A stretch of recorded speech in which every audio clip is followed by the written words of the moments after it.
Get out of my showroom, you beggar! Grant Holloway stepped in close, his voice low and cutting, his finger pressing hard against Elias Boone's chest. You really thought you could walk in here dressed like that, put your hands on a car like this, and be treated like you belong? Then he straightened, raising his voice so everyone nearby could hear. We sell luxury here, not handouts. People don't come through those doors unless they've earned it. A few customers turned, watching, some amused, others silent, as the tension spread across the floor. The security guard grabbed Elias's arm, tightening his grip, but Grant didn't step back. He wanted the humiliation to linger. So let's make this simple, he said, pointing toward the exit. You walk out, or you get dragged out. The guard didn't wait. He shoved Elias forward, forcing him toward the glass doors as every eye followed. And Grant had no idea he'd just thrown out the one man who could take everything from him by morning. Before continuing, comment where in the world you are watching from, and make sure to subscribe because tomorrow's story is one you can't miss. The showroom of Aurelius Motor Gallery sparkled under crystal lights. Everything gleamed. The marble floors, the polished cars, the diamond watches on customer wrists. It was a temple to wealth, where people came to worship expensive machines. Elias Boone didn't fit this shiny world. His jacket was stained, his boots were scuffed, dirt lined his fingernails and smudged his face. But his eyes moved with purpose as he approached a sleek black supercar displayed on a rotating platform. The car was a masterpiece, all smooth curves and hidden power. Elias ran his fingertips along the hood, careful not to leave marks. "Excuse me." The voice cut through the showroom's gentle music. "Sir, are you lost?" Grant Holloway stood with his arms crossed, his tailored suit spotless, his smile tight and unfriendly. He spoke loudly enough for nearby customers to hear. "The homeless shelter is 3 blocks south," Grant continued, his voice dripping with fake concern. "This is a private showroom." Several customers turned to look. A couple in matching cashmere exchanged glances. A man in golf attire snickered. Elias straightened up. Despite his ragged appearance, he stood with quiet dignity. "I'm interested in this model," he said. "I'd like to speak with someone authorized to discuss ownership options." Grant's laugh was sharp and mean. "Of course you are." He looked around, inviting others to join the joke. "And I'm interested in buying the moon." More laughter rippled through the showroom. From behind a display case, Lena Ruiz watched the scene unfold. She clutched her tablet tighter, uncomfortable with Grant's behavior but too afraid to speak up. Her job hung by a thread after last month's missed sales targets. "Sir," Elias said calmly, "I understand appearances can be deceiving." "No deception here." Grant stepped closer, his smile gone. "What's deceiving is you pretending you belong in this establishment. This vehicle costs more than you'll see in a lifetime." A small crowd had gathered now. The air crackled with tension and cruel amusement. "How'd you even get past the door?" Grant continued, playing to his audience. "We have standards here at Aurelius. Our clients expect a certain atmosphere." He waved his hand dismissively at Elias's dirty clothes. Lena shifted her weight, looking down at her sales figures. She needed this job, but Grant's behavior made her stomach twist. Yesterday, he'd done the same thing to an older black couple who'd come in wearing casual clothes. The husband had later returned, showing papers proving he could have bought 3 cars with cash. Grant had scrambled to apologize then. Elias didn't raise his voice when he spoke again. "I'd like to discuss purchasing options for this vehicle. If you're not willing to assist me, perhaps another sales consultant would be more helpful." "Listen, buddy." Grant's face hardened. "I'm the sales manager. I decide who gets served here, and I'm telling you that you're not a customer. You're a disturbance." More laughter, louder now. A woman in diamonds whispered something to her husband, who nodded with a smirk. Elias looked directly into Grant's eyes.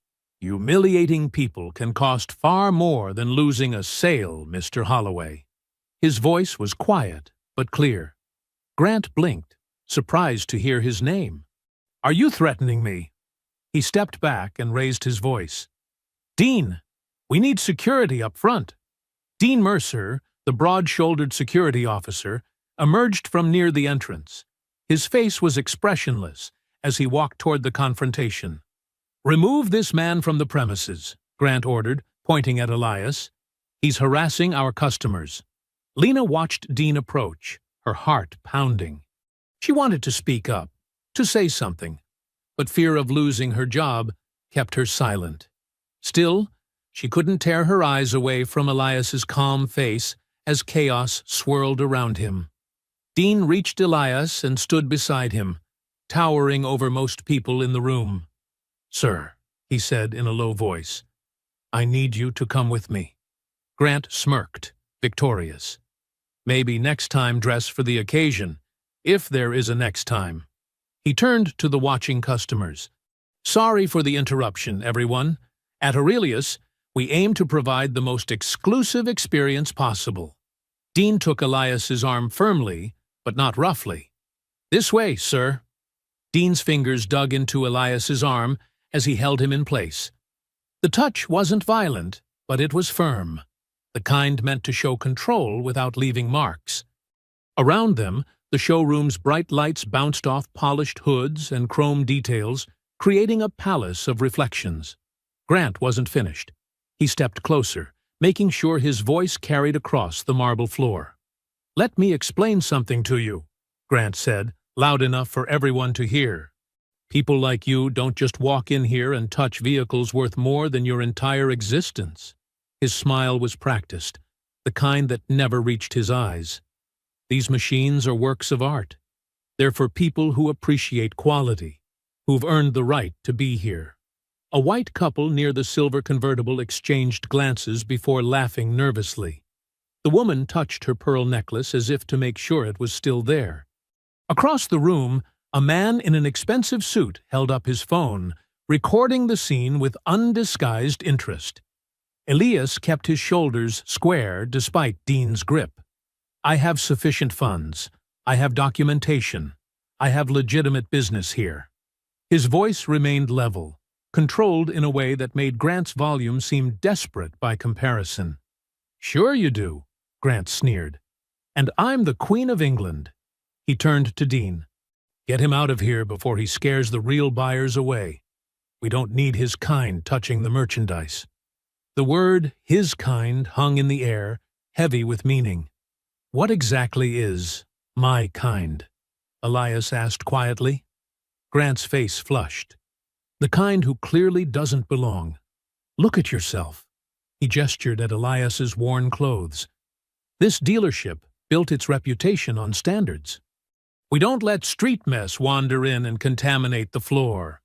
Though Grant avoided using any direct slurs, the racism was unmistakable, present in every syllable, every gesture, every assumption. Dean shifted uncomfortably. His eyes darted around the showroom, taking in the watching customers. Some looked embarrassed, others entertained. He tightened his grip on Elias's arm and began steering him toward the massive glass doors at the entrance. "Let's go, sir," Dean muttered, his voice lower than necessary, as if trying to distance himself from what was happening while still doing it. Lena stepped forward, clipboard clutched against her chest.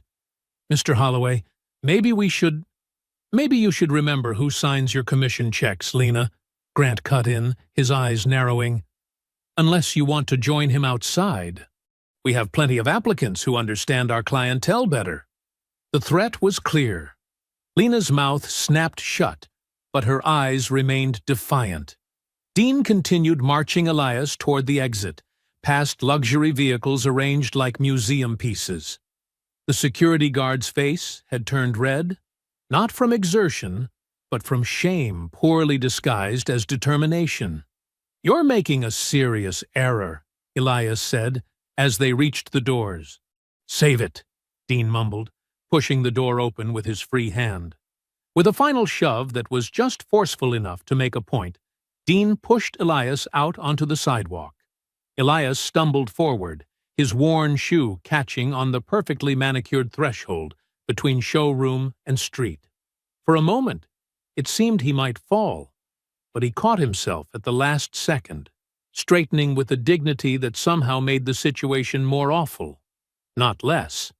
He turned back toward the showroom, looking through the immaculate glass. The customers inside had already started to disperse, returning to their shopping as if nothing had happened. Grant stood with his arms crossed, a satisfied smile on his face, as he nodded to a wealthy-looking family. But Elias's expression wasn't one of shame or embarrassment. His eyes burned with something controlled and calculating. A fury so complete it had crystallized into something harder than the diamonds on the customer's fingers. He stood there for 5 long seconds, his gaze sweeping the showroom before landing squarely on Grant. Then, without a word, he turned and walked away. Inside, Grant clapped his hands once. Now, where were we? Who's ready to experience true luxury today? The customers murmured appreciatively, the ugly scene already fading from memory, as Grant led them toward the newest model on display. Lena watched it all, her clipboard now crushed against her chest. When Grant was thoroughly engaged with the wealthy family, she slipped away from her post and hurried toward the glass doors. In the hot afternoon glare of the dealership parking lot, Elias stood near the curb, dust on his shirt and anger behind his eyes. The sun beat down on the pavement, turning the air above the asphalt into shimmering waves. Despite the heat, Elias didn't move to find shade. Instead, he stood perfectly still, his breathing measured as he stared back at the gleaming glass fortress that had just rejected him. The automatic doors slid open with a soft hiss. Lena Ruiz hurried out, glancing over her shoulder to make sure no one was watching. Her heels clicked rapidly against the concrete as she approached Elias, her face a mix of embarrassment and determination. "I'm so sorry," she said, her voice low and urgent. "What happened in there?" It was wrong. Elias turned to face her, his expression guarded. "Does your boss make a habit of throwing people out based on their appearance?" Lena's eyes darted back to the showroom. "More than you'd think. It's not the first time. Not by a long shot." She tucked a strand of hair behind her ear, her hands trembling slightly. "Grant does this all the time, especially with black customers. Also, immigrants, older people. Anyone who doesn't look like they have money to burn." "I see." Elias's voice was calm, too calm for someone who'd just been publicly humiliated. "It's disgusting," Lena continued, her words coming faster now. "Last month, an older Hispanic couple came in. They'd saved for years to buy their dream car. Grant took one look at them and told another salesperson to say all the models were spoken for." She shook her head. "They left heartbroken. The cars they wanted, still sitting on our floor 3 weeks later." A muscle twitched in Elias's jaw. "And the dealership allows this? The whole culture here." Lena trailed off, then looked directly at him. "But things might change. The dealership is being acquired through a parent company deal. It closes tonight, actually." She reached into her pocket and pulled out a business card, offering it to Elias. He took it, noting the simple black text against white cardstock. "Lena Ruiz, Senior Sales Consultant. If you really had business here, if you were serious about that car, come back tomorrow morning," she whispered. "Ask for the owner's representative before Grant gets a chance to bury what happened today." Elias studied her face. She was risking her job by talking to him, by acknowledging the injustice she'd witnessed. There was genuine concern in her eyes, and something else, determination. "Why are you doing this?" he asked. "Because what happened in there wasn't right." Her answer was simple and immediate. "And it keeps happening. Over and over." Elias nodded slowly, slipping the card into his pocket. Are there cameras in the showroom? And at the entrance? The question seemed to surprise her. Yes, full coverage, especially around the most expensive models. And at all entrances. She hesitated. But Grant controls who gets access to the footage. He's friendly with security. I see. Elias looked back at the dealership, his eyes narrowing slightly. Thank you, Ms. Ruiz. Will you come back? She asked. Perhaps. He offered nothing more. Lena opened her mouth as if to say something else, but her phone buzzed with a text. She glanced at it, tensing visibly. I have to go back in. Grant's looking for me. She took a step backward. I'm sorry again about what happened. Elias nodded once. You have nothing to apologize for? As Lena hurried back toward the showroom, Elias turned and began walking away. His gait was purposeful, not the aimless wandering of someone with nowhere to go. He moved with the confidence of a man with a destination, heading directly toward a bus stop at the corner of the block. The afternoon sun cast his long shadow ahead of him as he reached the stop and checked the schedule posted there. Within minutes, a city bus rumbled to the curb.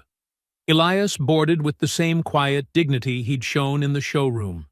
Through the gleaming windows of Aurelius Motor Gallery, Grant Holloway stood watching, one hand in his pocket, the other holding an espresso from the dealership's complimentary bar. A satisfied smirk played across his lips as the bus pulled away from the curb. The sales floor behind him buzzed with activity again. Wealthy customers examining exotic cars, salespeople fawning over them. The unpleasant interruption already forgotten. Everything was back to normal in Grant's carefully curated world. An hour later, Elias entered a modest rented warehouse loft on the industrial edge of town. The space stood worlds apart from the polished marble and crystal lights of Aurelius Motor Gallery. Here, the floors were concrete, the walls bare brick, and the ceiling exposed steel beams. He closed the heavy sliding door behind him, engaging 3 separate locks. The windows, high, small, and reinforced, let in the fading daylight, but revealed nothing to anyone outside. Elias moved with purpose to a simple bathroom area, partitioned off in one corner. He stripped off his dirty clothes, the calculated costume of invisibility, and stepped into a shower stall. Water ran dark with the grime of the streets, washing away the character he'd been playing. Minutes later, a different man emerged. Without the dirt, Elias Boone stood tall and straight-backed.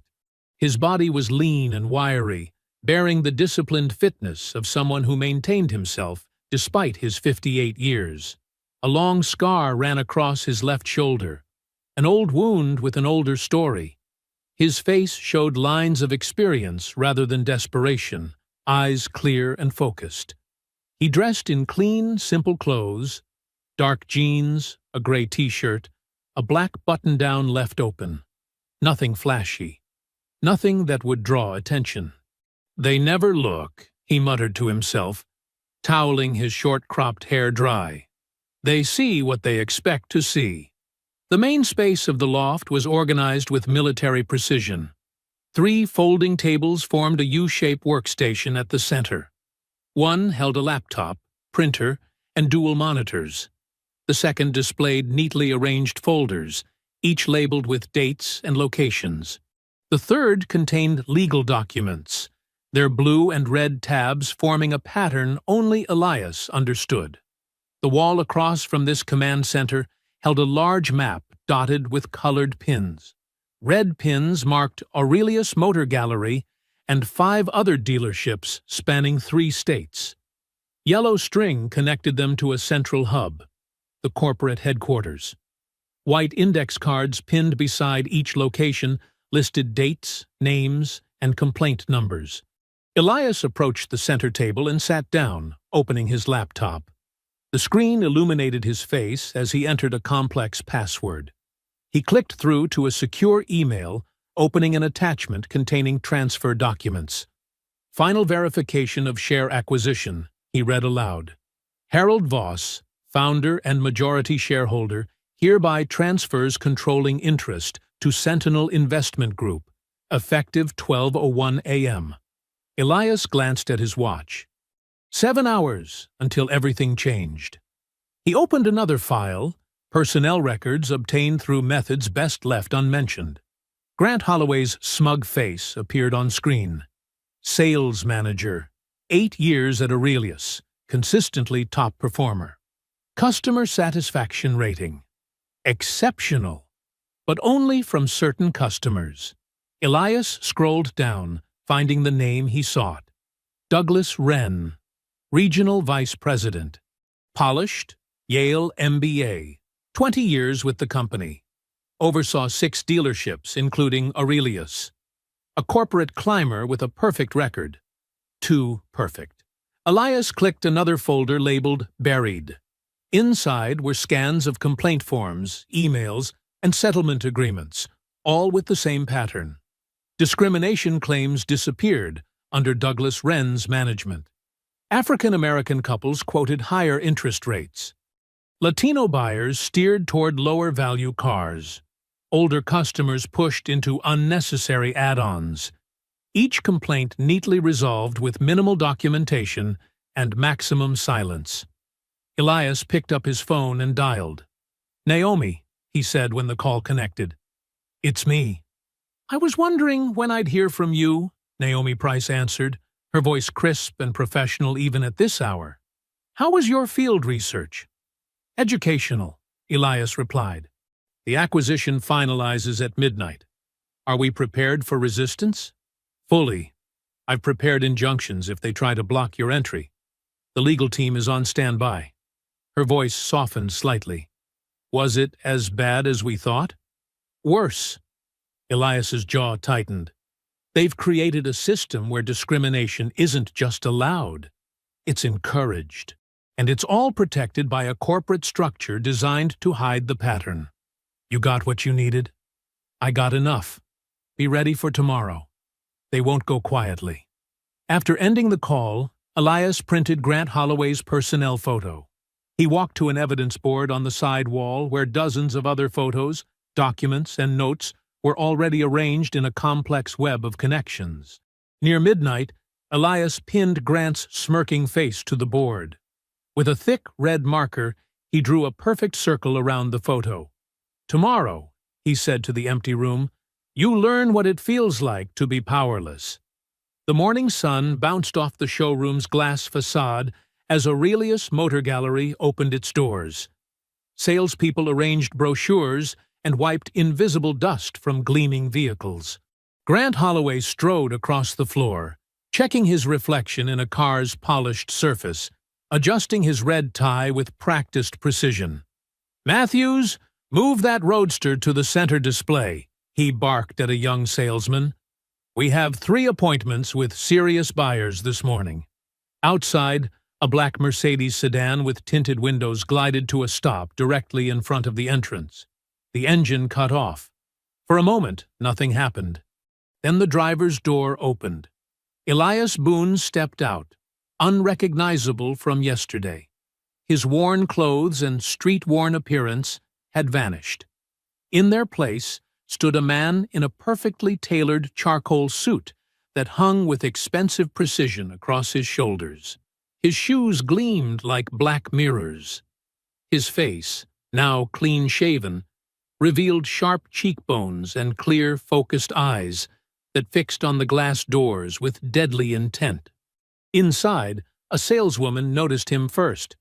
"Hey, isn't that—" Elias pushed through the doors, his footsteps echoing across the marble floor. Every head turned. Conversations died mid-sentence. A customer lowered his coffee cup, sensing the sudden tension. Grant emerged from his office, laughing at something a colleague said. The laughter froze when he spotted Elias. "You've got to be kidding me," Grant snarled, his face flushing red. "I thought I made myself clear yesterday. Dean, security!" Elias didn't stop walking. He moved with calm purpose toward Grant, his expression neutral but his eyes burning with controlled fury. Dean Mercer appeared from the back office, confusion crossing his face. "Sir, I'll handle this." But Elias wasn't alone.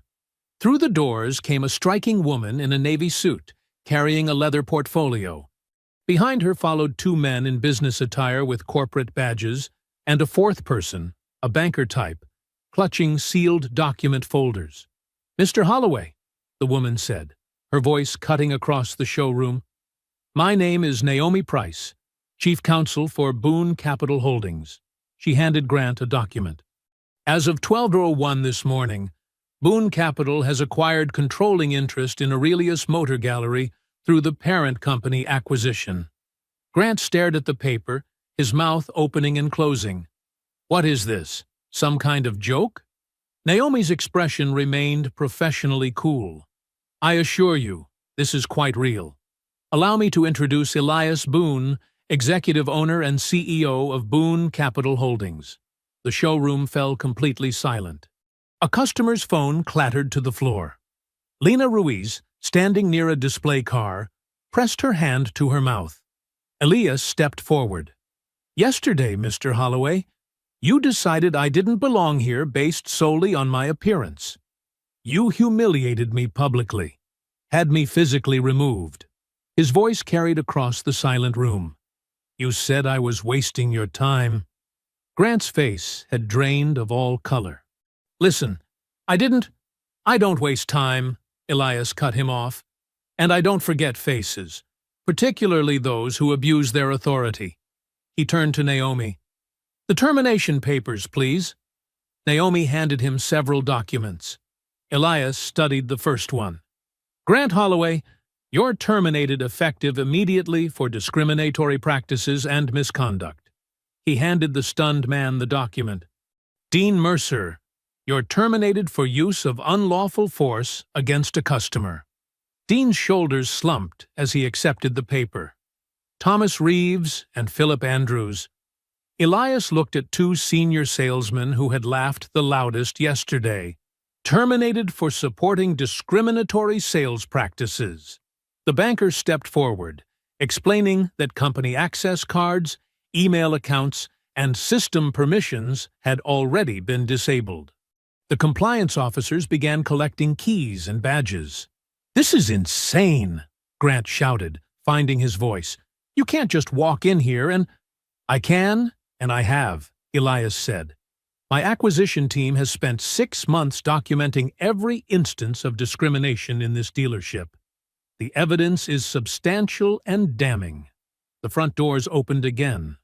A tall, silver-haired man in an expensive suit walked in, flanked by two younger executives.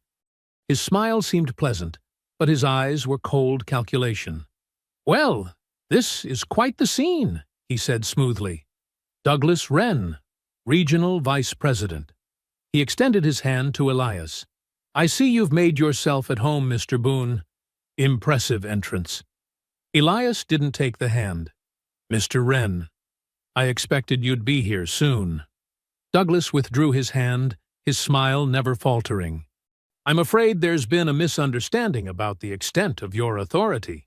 The regional board has some concerns about this rather dramatic approach to management changes." "There's no misunderstanding," Elias replied. Douglas's smile tightened. "Corporate headquarters has placed a temporary hold on all personnel decisions at this location pending review. Your acquisition doesn't grant you unilateral power to dismantle our team."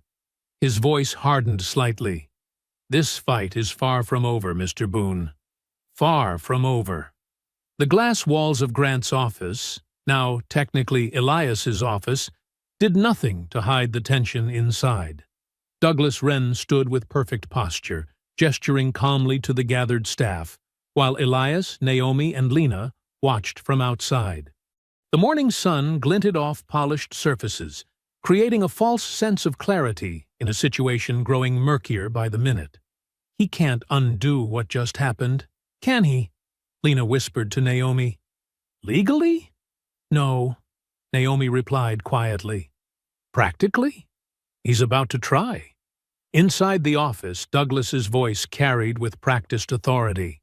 I understand this morning has been unsettling for everyone. However, I want to assure you that standard corporate procedure will be followed. He smiled reassuringly. While Mr. Boone's company has indeed acquired controlling interest, operational transitions require proper protocols. A salesman raised his hand. So, Grant isn't actually fired? Douglas tilted his head thoughtfully. Personnel decisions of this magnitude require review from human resources and legal compliance. Until that process concludes, consider all hasty terminations as merely proposed changes. Through the glass, Elias watched Douglas work the room. The man never raised his voice or showed a hint of panic. He simply reclassified reality using corporate language, transforming a completed action into a debatable suggestion. "We need to get in there," Elias said. "He's turning my staff against me before I've even had a chance to speak with them." Naomi touched his arm. "Wait. Let him finish. Every promise he makes now creates a record we can use later." Outside the office, Grant Holloway moved through the showroom like a wounded predator, stopping at employee desks, leaning in close. "This guy lived on the streets for months," he whispered to a receptionist. "Total radical. Probably unstable. Corporate will never let him stay." At another desk, "He's just some activist with an agenda. Found money somewhere and thinks he can play boss. Give it a week. This will all blow over." The dealership had fractured into uncertain camps. Some employees stood frozen, watching the power struggle unfold. Others huddled in corners, whispering about updating resumes. A few gathered around Douglas, seeking protection. Lena stepped closer to Elias. "You need to know something," she said, keeping her voice low. "What happened yesterday? It wasn't just Grant being cruel. It's systematic here." Elias turned to her. "Tell me." "Customer profiles are coded by race and zip code in our system," she explained. "Black buyers get quoted higher interest rates automatically. When minorities ask about premium inventory, sales staff are trained to push them toward lower-end models first." "Can you prove this?" Naomi asked sharply. Lena nodded. "The system leaves traces. There are reports, email chains. Grant even has a separate script for when minority customers come in." Through the glass, Douglas concluded his impromptu meeting with a reassuring smile. Staff began filing out, some avoiding eye contact with Elias, others casting uncertain glances. "He's promising them protection," Naomi observed. "Look at their faces. He's told them their commissions, benefits, everything is at risk if they side with you." Outside the dealership windows, two people slowed their walk, phones raised. A small crowd had gathered across the street, watching. "Word's getting out," Lena said. "Local business pages are already posting about a showroom takeover. My phone's been blowing up with texts." Douglas emerged from the office last, his confident smile never wavering. "Mr. Boone," he said smoothly, "perhaps we should discuss a more orderly transition plan, one that doesn't involve public spectacle." "The transition is complete," Elias replied. "The terminations stand." Douglas's smile tightened just slightly. "Without proper procedural review, I'm afraid corporate will be forced to intervene. We have standards, protocols. Your protocols enabled discrimination," Elias said. "That's quite an accusation." Douglas raised an eyebrow.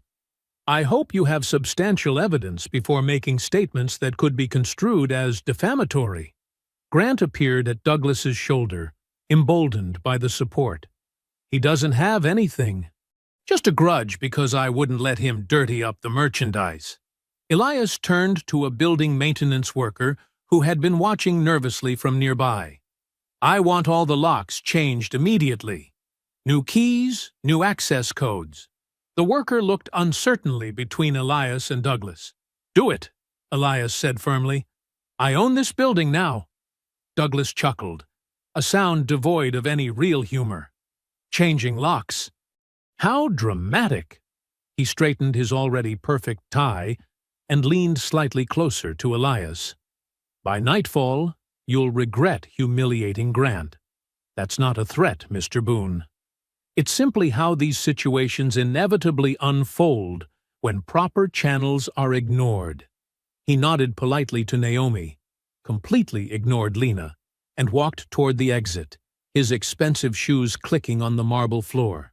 Grant followed, smirking over his shoulder at Elias. Late morning flowed into afternoon as Elias, Lena, and Naomi worked inside the dealership conference room, boxes of files stacked across the polished table. Sunlight streamed through vertical blinds, catching dust particles disturbed by their searching hands.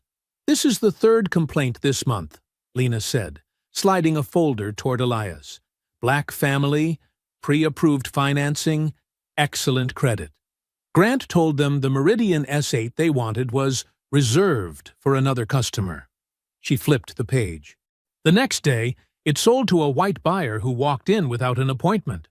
Elias studied the paperwork, his jaw tightening. "And corporate response?" "Nothing," Lena said. "These never went up the chain." Grant marked them resolved at dealer level and buried them. Naomi sorted through another stack, her quick eyes scanning documents for patterns.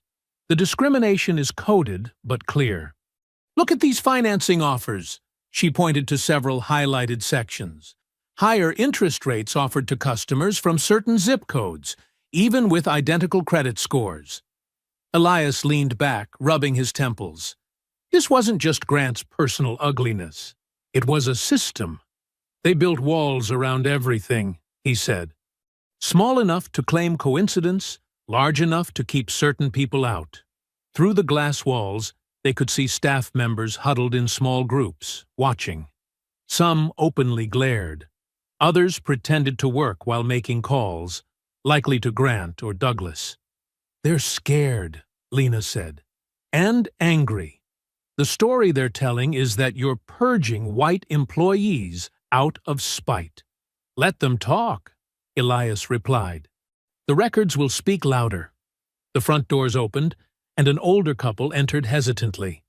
The woman wore a neat dress and cardigan, the man a pressed button-down shirt. Both appeared to be in their early 60s, dignified and somewhat tense. Lena stood up. "That's Samuel and Denise Rollins. They tried to buy here last year." Elias walked out to greet them. The woman recognized him immediately. "We saw you on that video yesterday," Denise said, "when that manager had you thrown out. Same one who wouldn't help us." Samuel nodded solemnly.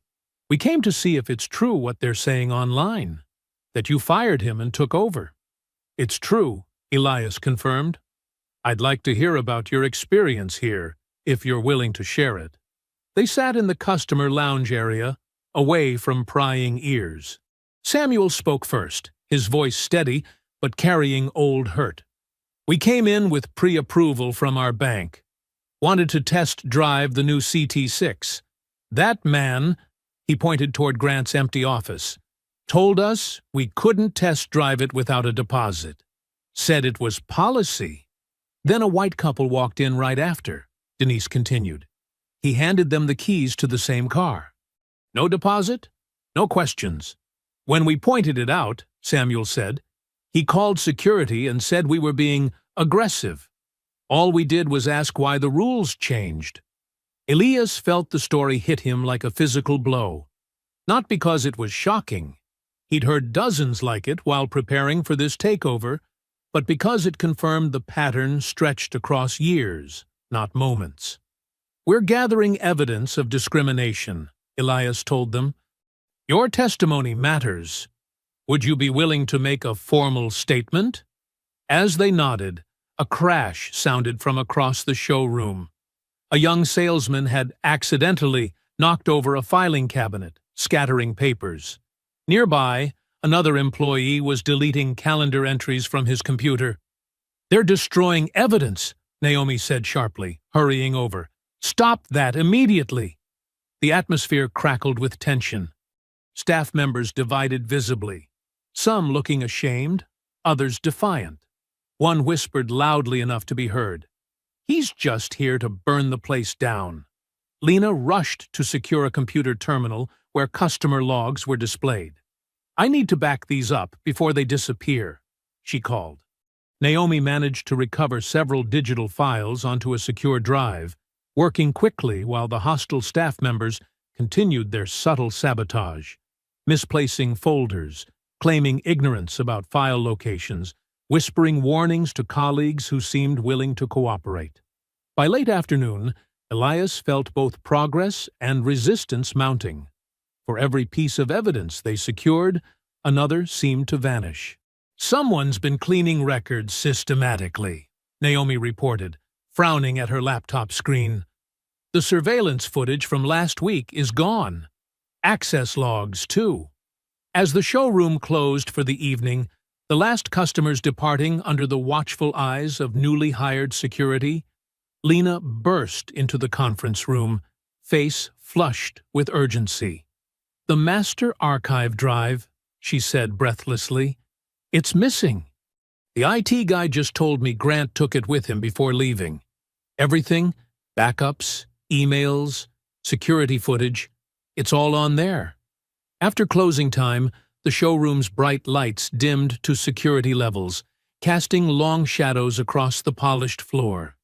Elias gathered the files they'd managed to secure, far fewer than he'd hoped, and nodded to Lena. "We should use the service entrance," she whispered.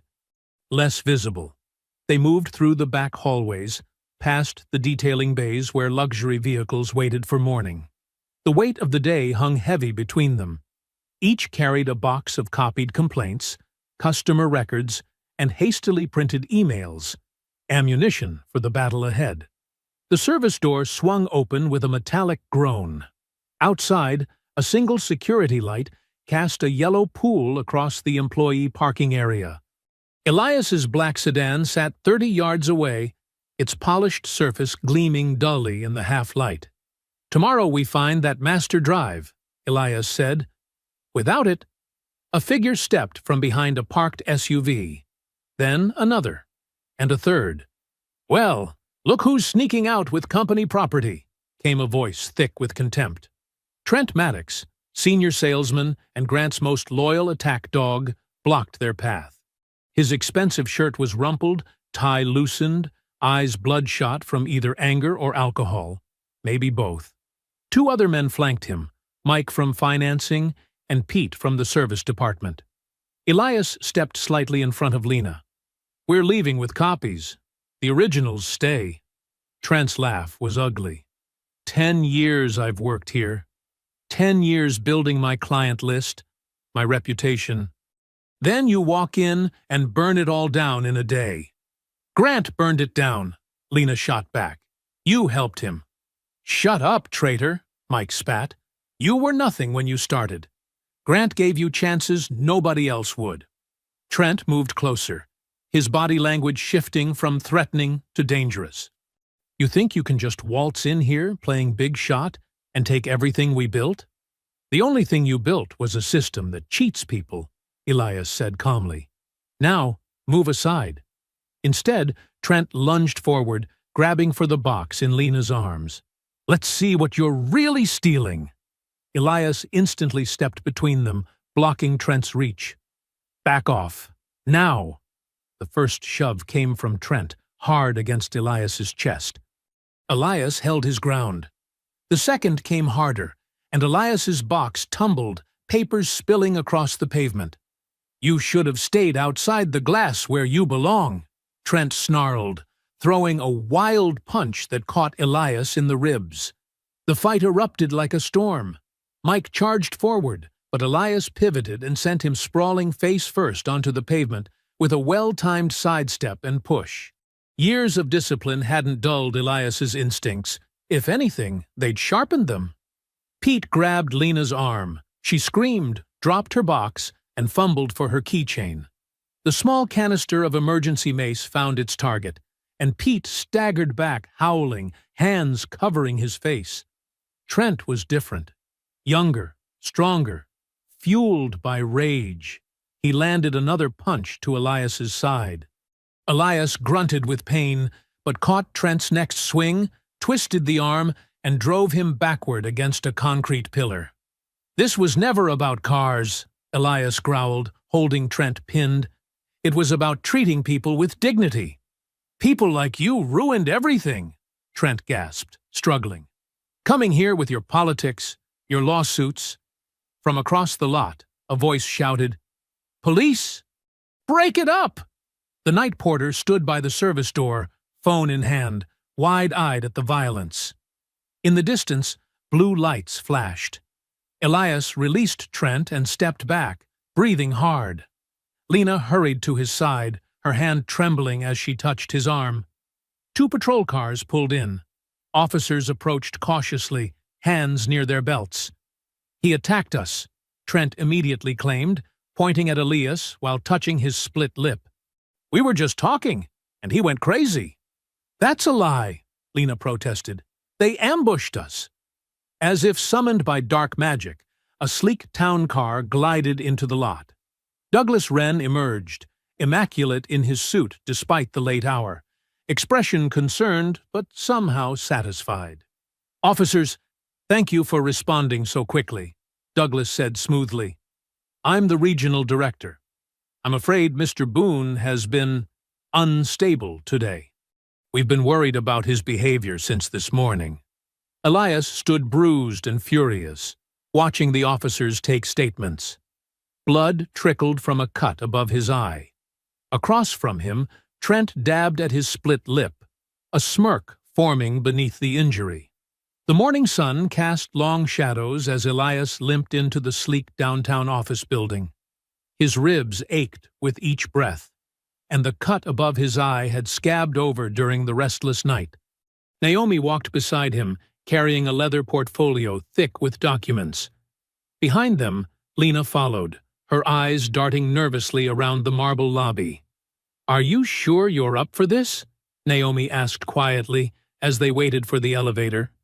Elias straightened his posture, hiding a wince. "More than ever." The boardroom on the 32nd floor stretched long and imposing. Floor-to-ceiling windows revealed the city sprawled below, but the view held no comfort. 12 board members sat in leather chairs, expressions ranging from curious to hostile.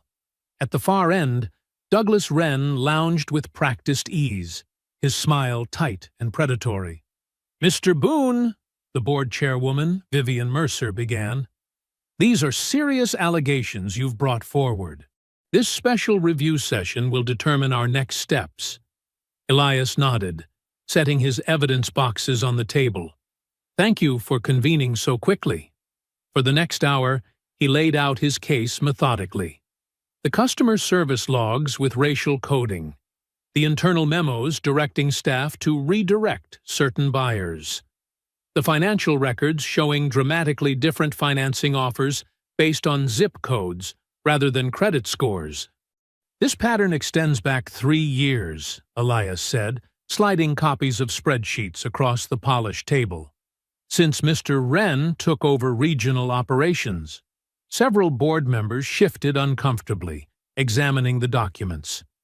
"And here," Elias continued, playing the viral video of his humiliation, "is how this culture manifests in daily operations." The room fell silent as they watched Grant loudly expel Elias from the showroom. When the video ended, the unease was palpable. "Ms. Ruiz," Naomi said, gesturing for Lena to step forward, "would you please tell the board what you witnessed during your employment?" Lena stood, hands trembling slightly. Her voice grew stronger with each word. "We were trained to identify priority customers versus service redirects. That's code for who gets full service and who gets brushed off."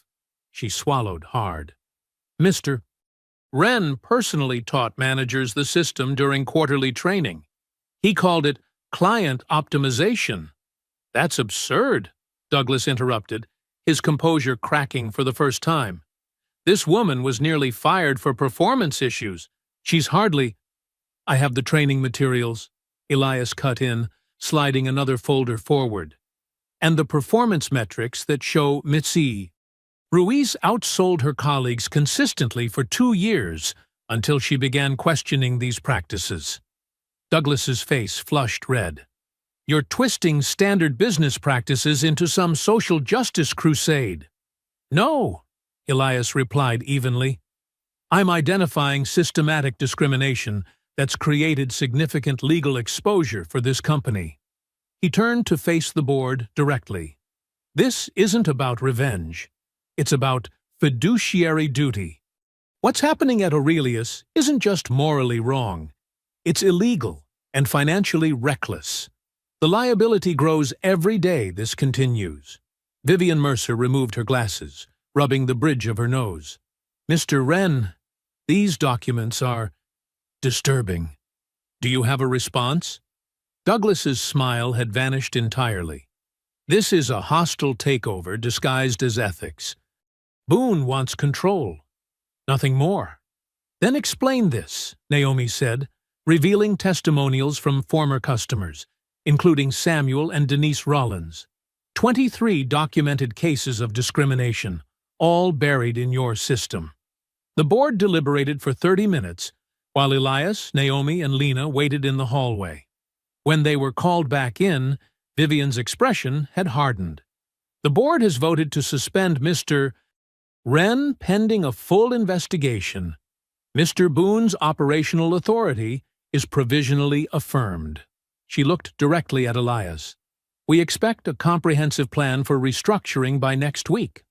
Outside the boardroom, Naomi finally allowed herself a small smile. "First round to us." Lena exhaled a shaky breath. "I can't believe we actually won." "We're turning the corner," Elias said, his shoulders relaxing slightly. "There's still work to do, but this is the beginning of real change." As they walked toward the elevators, Douglas stood alone in the hallway, phone pressed to his ear, his voice low and urgent. His eyes tracked them with cold hatred as the elevator doors closed. Back at their temporary office, the atmosphere lightened for the first time in days. Reporters had begun calling, sensing a story breaking. Lena fielded calls while Elias and Naomi organized next steps. "We need to secure all remaining evidence," Naomi said, "and prepare for pushback. Men like Wren don't go quietly." Elias nodded, finally allowing himself to feel the victory. "Get some rest tonight, both of you. Tomorrow we start rebuilding." At 1:47 p.m., Naomi's phone chimed with an alert. Her expression changed instantly as she read the message. "Someone's inside our secure server," she said, fingers flying across her keyboard. "They're accessing everything, all our evidence files." The victory celebration ended before it truly began. Elias slammed his car door, racing across the parking lot toward Aurelius Motor Gallery, with Naomi and Lena struggling to keep pace. Dark clouds gathered overhead, matching the storm about to break inside. "Someone coordinated this," Naomi said, her breath coming fast. The server breach was just the beginning. They pushed through the front doors to find the showroom in disarray. Staff huddled in corners, whispering. Customers who had returned after hearing about new management were leaving, confusion on their faces.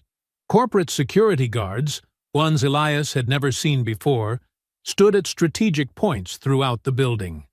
"Mr. Boone," a stern-faced woman in a corporate compliance blazer approached him.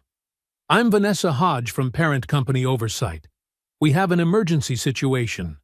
"What's happening?" Elias demanded, scanning the room for answers. "Several critical data breaches occurred in the last hour," Vanessa explained, her tone cold. "Customer financial records were accessed inappropriately. Key operational files have been corrupted." Lena stepped forward. "That's impossible. We secured everything this morning." A security guard moved behind Lena as if on cue. Vanessa's expression hardened. "Actually, Ms. Ruiz, we need to discuss your network access. We've received an anonymous complaint with evidence that you extracted confidential customer information and sold it to Mr. Boone prior to his takeover." That's ridiculous, Lena's voice cracked. I would never— We have transaction records, Vanessa continued, producing a folder with printouts. 3 payments from a shell company linked to Boone Capital Holdings. Elias examined the papers, his stomach dropping. These are forgeries. Obvious ones. That's for investigation to determine, Vanessa replied. For now, corporate protocol requires Ms. Ruiz's immediate removal from the premises. 2 security guards flanked Lena. Tears welled in her eyes as reality crashed down around her. Elias, I didn't do this, she whispered as they took her employee badge. I know, he said, fury building inside him. Naomi, call legal right now. But the nightmare was only beginning. Through the glass doors, Grant Holloway strode in with 4 men in suits, 2 lawyers and 2 private security contractors. Behind them, Douglas Wren entered with the smug confidence of a man who had planned several moves ahead. Mr. Boone, Douglas announced loudly enough for everyone to hear, the board has received concerning reports about your behavior. These gentlemen have a temporary restraining order preventing you from making further changes until an emergency hearing. One of the lawyers handed Naomi a document. She scanned it quickly, her face darkening. This claims Elias physically assaulted staff members last night and created a hostile work environment. Those men attacked us, Elias growled. 3 witnesses say otherwise, Douglas replied smoothly. And your history of unusual behavior raises questions about your stability. The board simply wants to ensure everyone's safety while we sort this out. Customers were openly staring now. A local news crew had somehow materialized outside, filming through the glass doors. Grant smirked as he moved toward his former office. Don't worry, I'll keep your seat warm. Elias tried to follow him. The files in that office are evidence. The security contractors stepped between them. Sir, you need to remain in public areas only. Naomi pulled Elias aside. They've orchestrated this perfectly. The missing files, the fake payments to Lena, the assault claims, it's all to create enough doubt for the board to freeze everything. How did they move so fast? Elias asked through clenched teeth. They were ready for you, Naomi whispered. They've done this before to others who threatened them. Outside, rain began to fall as dark clouds unleashed their burden.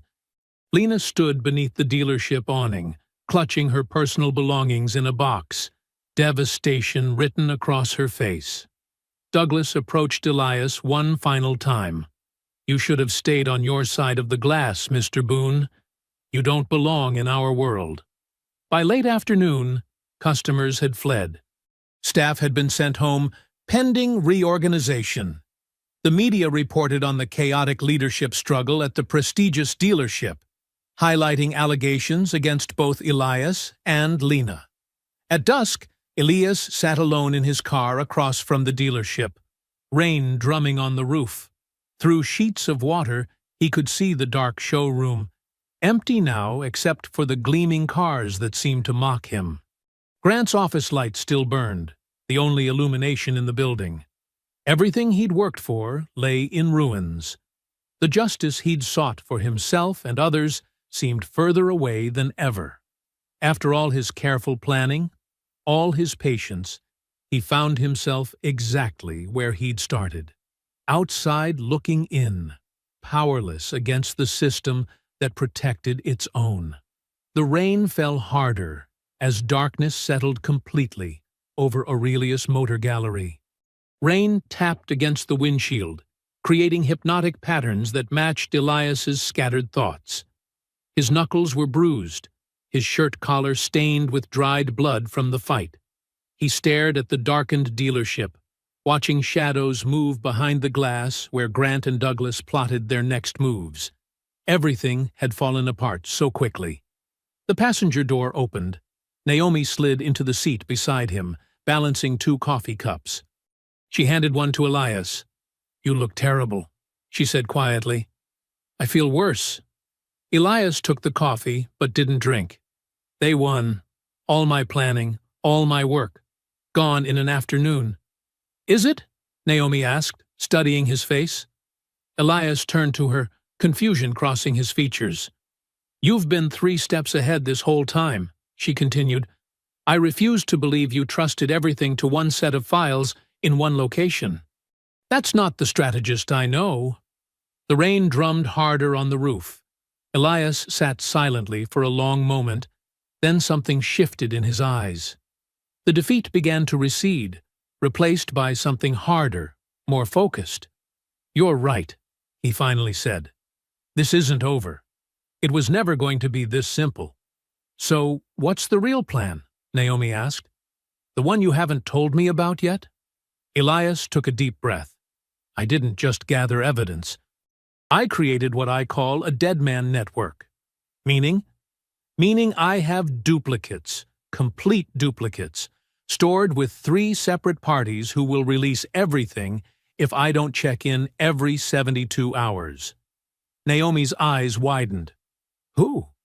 Marianne Wells, an investigative journalist who's been tracking discrimination cases in luxury retail for years. Jacob Freeman, a forensic accountant who specializes in fraud detection. Elias paused. And Harold Voss himself. The founder? The man who sold you the controlling stake? Elias nodded. Voss wasn't just looking for a buyer. He was looking for someone to clean house. He suspected Douglas was poisoning his company, burying complaints, creating toxic culture. But he couldn't prove it. He needed someone from outside the system. So he chose you, Naomi whispered. I showed him what I'd uncovered living on the streets. The pattern of discrimination, the coded language, the financial manipulation. He gave me the opportunity to buy controlling interest before the shares went public. Naomi leaned back against the seat.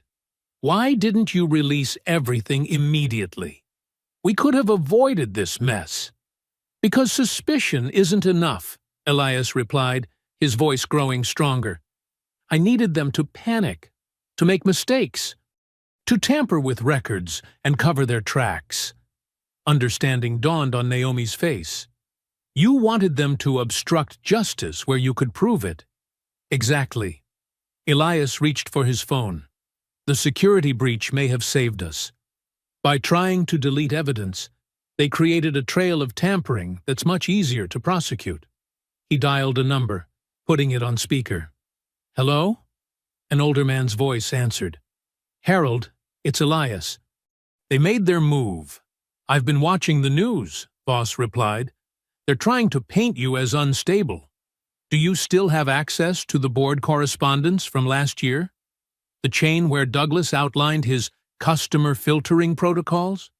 I do, along with everything else you gave me. When do you want me to release it? Not yet, Elias said. First, we need to help someone they've hurt. The young woman? Your insider? Yes. Lena Ruiz. They've framed her, claimed she sold data.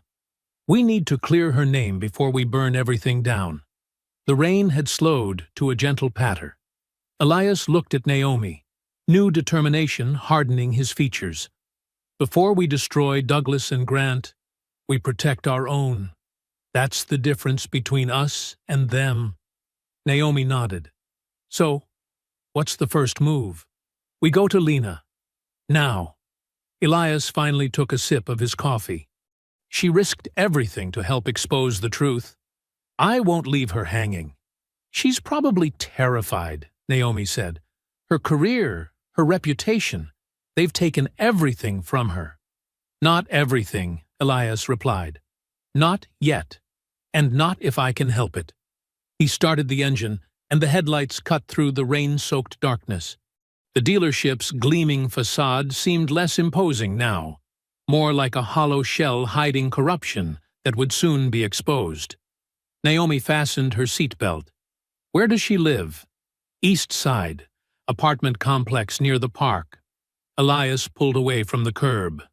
It's time she understood what she's really part of. They drove through the wet streets, windshield wipers beating a steady rhythm like a clock, counting down to justice. The buzzer to Lena's apartment emitted a weak, tired sound. Like the building itself, functional but forgotten, tucked away in a neighborhood where rent stayed affordable by staying unremarkable. Elias and Naomi waited in the dim hallway. Rain dripped from their coats onto the worn carpet. 3 buzzes passed before they heard movement inside. "Who is it?" Lena's voice came muffled through the door, tight with fear. "It's Elias Boone and Naomi Price." A moment's hesitation, then locks clicking open. Lena stood in the doorway, her eyes red-rimmed, hair pulled back in a messy ponytail. She wore sweatpants and an oversized university hoodie, her work clothes abandoned in a heap on a chair behind her. The small living room held moving boxes already half-packed. "You shouldn't be here," she said, but stepped back to let them in anyway. "They're saying I leaked confidential information, that I sold data, that I helped you sabotage the dealership." Her voice cracked. "My phone's been blowing up with texts from co-workers calling me a traitor." Elias removed his wet coat.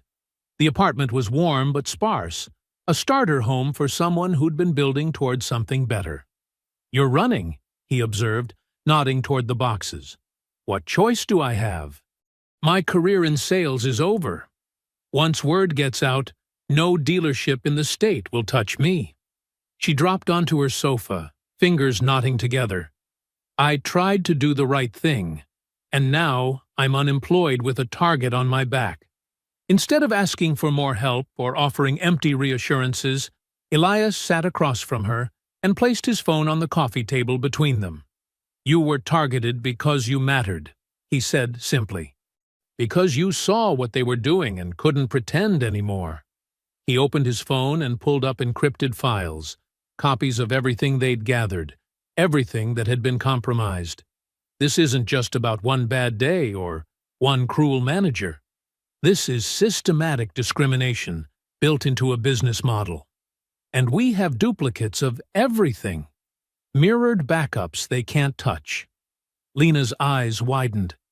"You knew they would try to destroy evidence?" "I was counting on it," Elias said. "It proves consciousness of guilt. But none of this ends unless honest people stop hiding." Naomi stepped forward. "Lena, we need your testimony, but we're also here to protect you. We can file wrongful termination paperwork tonight. Create a legal shield around you before they can do more damage." Lena stared at the files on Elias's phone. Her hands still trembled, but something shifted in her expression. Humiliation hardening into resolve. "There's something else," she said quietly. "Something I didn't tell you before." She reached for her own laptop, opening it on the table beside the boxes. "The service department keeps a separate maintenance security system. It's outsourced to Triple Shield Security." Grant never realized their cameras covered part of the showroom entrance and sales floor, too. Elias straightened. "And the footage?" "Archived off-site with the vendor. 30 days minimum. Everything that happened the day you came in, when Grant had you thrown out, should still be there." She looked up, a flicker of hope in her eyes. "Including what Grant said after you left. The things he told other sales staff about keeping those people out." "You're sure this footage exists?" Naomi asked. "Positive. I watched a manager review it once after a customer claimed their car was damaged during service." Lena's voice grew stronger. "Grant wouldn't know to delete it because it's not part of our main system." Elias nodded, a precise military calculation already forming. "We split the work. Naomi, secure emergency subpoenas for the footage before they get wind of it. Claim potential destruction of evidence." "On it," Naomi said, already dialing. "I know a judge who doesn't sleep much." "Lena," Elias continued, "we need more voices, other employees who saw the pattern." Lena hesitated only briefly. "Janice Hollowell. She was our receptionist for 6 years until last spring. Grant pushed her out after she objected to how a black family was treated during a financing meeting. Will she talk?" "She might." She was furious when she left. Lena reached for her phone. "And I have her number. the apartment transformed into a command center.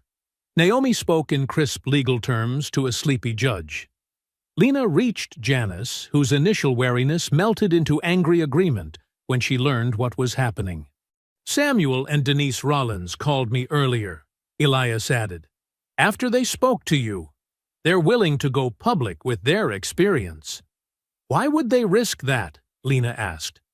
"Because victims stop being victims when they stop standing alone," Elias replied. By midnight, the pieces were falling into place. Triple Shield security confirmed they had the archived footage after receiving the judge's order. The connection was established. Secure. A file transfer began.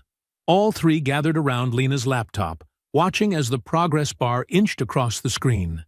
16%, 17%, 18%. "This could change everything," Lena whispered. "It already has," Elias said, watching the numbers climb.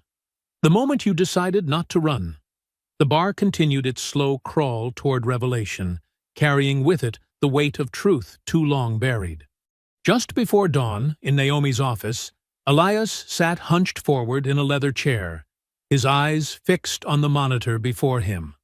The city outside was still dark, lights twinkling in office buildings where early workers had begun their day. But Elias had not slept at all. "Play it again," he said quietly. Naomi clicked the mouse, and the security footage restarted. The camera angle from the service department captured the showroom entrance perfectly, an angle Grant never knew existed. Frame by frame, the truth unfolded in high-definition clarity. Grant Holloway spotted Elias the moment he entered, his body language changing instantly. Not confusion, not concern, but disgust. The footage showed Grant approaching Elias without hesitation, without first asking if he needed assistance. There was no mistaken identity, no misunderstanding, just pure, immediate rejection. "Look at his face," Elias said, pointing. "He decided before I said a word." The footage continued. Grant's mouth moved, and though the audio was muffled, the captions from the enhanced version scrolled beneath. "This isn't a shelter. You can't just wander in here." Elias's calm response, Grant's escalating mockery. Then, the moment when Grant signaled to Dean Mercer, the security guard's reluctance visible even as he complied, taking Elias by the arm. "Stop there," Elias said. Naomi paused the video on the frame where Dean's hand gripped Elias's upper arm. The physical contact was unmistakable. Assault, plain and simple. "Now switch to camera 4, Elias instructed. The angle changed to show the aftermath. Grant smirking, playing to the crowd of onlookers, actually bowing as if he'd performed a service. The customers' uncomfortable laughter, some looking away in shame, others recording on phones. And now the parking lot footage. This was even more damning. Trent and 2 other employees clearly approached Elias and Lena first. The shove came from Trent, unprovoked, deliberate, before Elias defended himself. Combined with these, Naomi gestured to printouts of Douglas Wren's emails, spread across her desk like playing cards. "We have them." The emails were corporate poison. Douglas writing about maintaining brand image by screening certain customers. Instructions on how to redirect undesirable traffic without using problematic language. One particularly damning message to Grant read, "Remember, it's about creating an exclusive atmosphere. No documentation, just atmosphere." Elias stood, stretching muscles tight from hours of sitting. "They expect me to go straight to court with this." "That would be the logical move," Naomi agreed. "We have enough for injunctions, criminal charges, civil suits. Which is why we're not doing that first." Elias walked to the window. "Arrogance needs witnesses. It needs a stage." He outlined his plan. Naomi would leak word that Elias was coming to the dealership that afternoon to surrender operational control and negotiate quietly. A white flag, a businessman cutting his losses. "They won't believe it," Naomi warned. "They will," Elias countered, "because men like Douglas and Grant can't imagine losing. Their entire worldview depends on people like me backing down." By 10 a.m., the bait had been taken. Naomi's carefully placed calls yielded quick results. Douglas Wren had already informed key staff members of Elias's surrender. Grant was planning a triumphant return to the showroom floor. "They're bringing media," Lena reported over the phone. "Local business press. They want witnesses to your defeat." "Perfect," Elias said. "Then we'll provide a proper audience." Quietly, methodically, Elias made his own calls. The full corporate board would be present.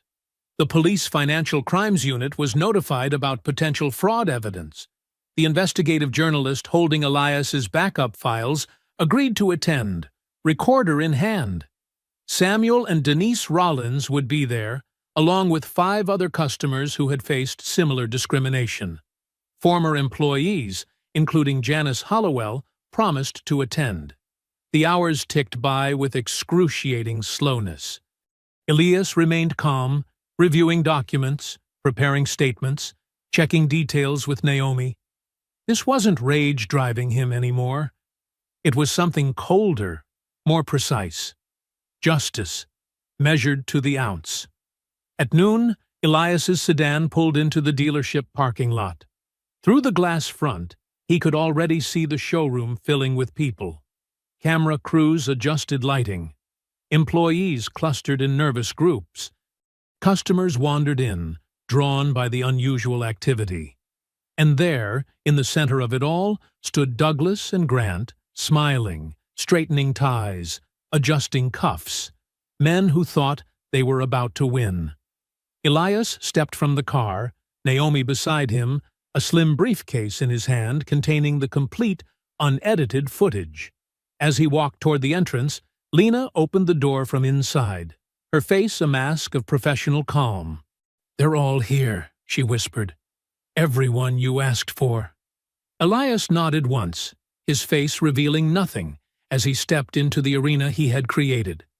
Under the bright showroom lights, Grant stood near the black supercar again, grinning as Elias entered, before a packed room and a wall of raised phones. The gleaming vehicle, the same one Elias had been examining when first thrown out, formed the perfect backdrop for what Grant believed would be his moment of victory. "Well, well," Grant called out loudly enough for everyone to hear. "Look who's back, to admit defeat." Douglas Wren moved forward with practiced confidence, his expensive suit and polished manner contrasting with Elias's quiet intensity. Cameras flashed. Board members watched from a reserved area near the manager's office. Customers and employees lined the walls, sensing something momentous was about to happen. "Ladies and gentlemen," Douglas began, his voice smooth as oil, "we're gathered today to restore proper order to Aurelius Motor Gallery. While change and new ownership are sometimes necessary in business, Mr. Boone's approach has been, regrettably, disruptive." Douglas gestured toward Elias with a practiced look of disappointment. "This dealership has served our community with distinction for decades. Mr. Boone's reckless accusations and confrontational management style have damaged our reputation and created an atmosphere of hostility. Today, we hope to begin the healing process." Murmurs rippled through the crowd. Several nodded in agreement with Douglas's reasonable tone. Grant stepped forward, unable to contain himself. "Some people mistake bitterness for authority," he announced, looking directly at Elias. "Yesterday you wore a suit. The day before, you looked like you'd crawled out of a dumpster." He laughed, inviting others to join him. "You can dress up revenge all you want, but this isn't about business. It's about a man who couldn't handle being put in his place." A few uncomfortable chuckles rose from the staff. Grant grew bolder. "Our customers expect a certain standard, a certain atmosphere. That's not discrimination. That's business." Elias remained silent, his eyes steady on Grant. Then, almost imperceptibly, he nodded to Naomi. She pressed a button on her tablet, and the massive showroom screens, normally displaying luxury car features, flickered to life. The room went quiet. The recovered security footage appeared in crystal clarity. There was Elias from 2 days before, disheveled but calm, examining the car. There was Grant approaching without provocation, his face twisting with disgust. The audio was clear enough for everyone to hear. "We don't need your kind touching the merchandise. This isn't a homeless shelter." The footage showed Grant signaling security, the physical removal, the humiliation. When Grant laughed as Elias stumbled outside, several people in the room gasped. "That's enough," Douglas said sharply, moving toward the screen controls. "We're just getting started," Naomi replied, switching to the next file. Emails appeared, dozens of them, between Douglas and dealership managers across the region. One highlighted passage from Douglas read, "Customer filtering is essential to maintain our luxury atmosphere. Be creative in how you direct undesirable prospects away from premium inventory." Another email specifically praised Grant. "Your showroom's demographic profile shows perfect alignment with our target market. Whatever you're doing to maintain standards, keep it up." Phones recorded everything. Board members exchanged alarmed glances. "This is taken out of context," Douglas protested, his composure cracking. The final footage began playing. The parking lot attack. Trent and 2 others clearly initiated the violence, lunging at Lena first, then attacking Elias when he defended her. Grant's face had turned from smug to stunned to furious. He couldn't tear his eyes from the screens broadcasting his unvarnished cruelty. "You goddamn set-up artist," Grant snarled, his public mask completely gone. "You think you can walk in here and destroy everything we built?" "You built nothing," Elias replied calmly. "You just kept people out." Something snapped in Grant. With a roar that silenced the room, he lunged at Elias. "Men like you were never supposed to own places like this." They crashed together, slamming into a glass desk. Brochures scattered across the polished floor. Security guards rushed forward. Customers screamed and backed away. Phones recorded everything. Grant swung wildly, years of entitlement fueling his rage. Elias blocked a punch and pushed him back, refusing to be made a victim again. "Police! Freeze!" 2 uniformed officers burst through the front doors, followed by plainclothes detectives. Douglas turned instantly, abandoning Grant to his fate. He slipped through the crowd toward the service entrance, face pale with the realization that his career, possibly his freedom, was about to end. Grant continued struggling, beyond reason now, screaming obscenities as 2 officers tackled him to the floor. "You can't do this!" "Do you know who I am?" The officers slammed him face down, one knee on his back as handcuffs clicked into place. At the service exit, Douglas reached for the door, only to find 3 detectives waiting. "Douglas Wren," one said. "Financial Crimes Unit. We'd like to talk about those creative financing practices of yours." An hour later, the same showroom was transformed from a battleground into a reckoning site. The gleaming cars stood silent witness as officers led Grant, Douglas, Trent, and 2 complicit staff members through the space. Their hands were cuffed behind their backs, their faces a mixture of rage, disbelief, and defeat. Customers who had stayed through the chaos pressed against the walls, phones still recording. Some looked shocked, others satisfied.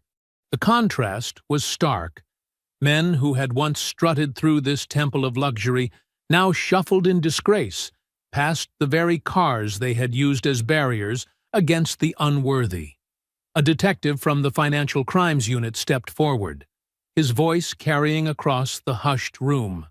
"We are arresting these individuals on multiple charges, including fraud, evidence tampering, assault, and discriminatory business practices that violate state and federal law, he announced.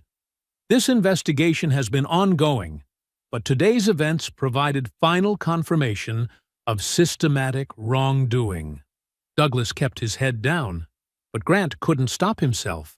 "This is a witch hunt," he shouted, as officers guided him toward the door. "You'll regret this, Boone. You hear me? You'll regret this." The board members, still present from the earlier confrontation, huddled near the sales manager's office. After 20 minutes of tense discussion, they emerged. The chairwoman, a stern woman in her 60s, approached Elias with extended hand. "The board has voted unanimously to permanently remove Mr. Wren from his position and to ratify your full executive ownership and operational control of Aurelius Motor Gallery," she said loudly enough for everyone to hear. "We also wish to extend our sincere apologies for what happened here." Elias shook her hand firmly. "Apologies matter less than change," he replied. Dean Mercer stepped forward from where he had been watching, his security uniform rumpled, his expression pained. "I need to say something," he announced. His voice shook slightly. "I helped remove Mr. Boone that day. I followed orders I knew were wrong because I was afraid to lose my paycheck. I have a family, bills." He paused. "But that's no excuse. I watched good people get treated like dirt for 3 years, and did nothing." He turned to Elias. "I don't expect to keep my job, sir, but I'll testify to everything I saw." Elias nodded, his face stern but not cruel. "Your statement helps seal the case, Mr. Mercer." The room fell silent as Lena Ruiz entered through the main doors. She walked straight to Elias's side, her steps steady despite everything she'd endured. "Ms. Ruiz," Elias said clearly, "I'm reinstating you immediately as operations director of Aurelius Motor Gallery." Lena's eyes widened. "Sir, this dealership will now run on courage, not fear," Elias continued. "You showed that courage when no one else would." From the back of the showroom, Samuel and Denise Rollins stepped forward, holding hands. Elias had invited them specifically for this moment. "Mr. and Mrs. Rollins," Elias called, "please join me." The older couple approached, dignity in every step. "The Rollins were denied service here 2 years ago," Elias explained to the room. "Today, they return not as symbols, but as the first honored customers of our rebuilt showroom." Elias turned to address everyone, remaining staff, customers, media, and onlookers. His voice was calm, but carried unmistakable force. What happened in this building wasn't about one bad manager or a few cruel employees. It was about a system that decided some people deserve respect and others don't. He paused. "Dignity doesn't depend on a suit, a bank balance, or the comfort of those in power. It's the birthright of every person who walks through these doors." He gestured around the showroom. "This dealership will now serve everyone equally, or it will not survive at all. That's not charity. It's not politics. It's basic human decency and good business." People began nodding. A few applauded.